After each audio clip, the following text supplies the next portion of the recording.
Hello，大家好，今日我想同大家探討一個課題，佢就係我哋嘅傳統辦公室比較 co-working space。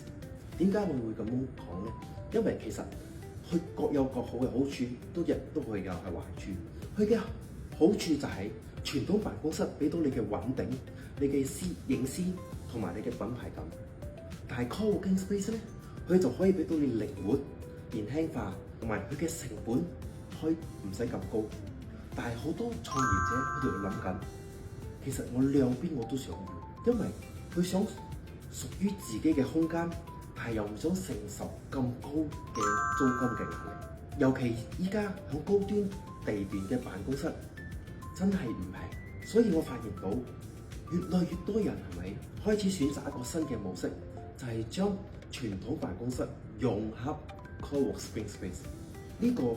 你自擁有你自己嘅品牌空間，但係你又可以共享分享設備、活動空間、networking嘅優勢。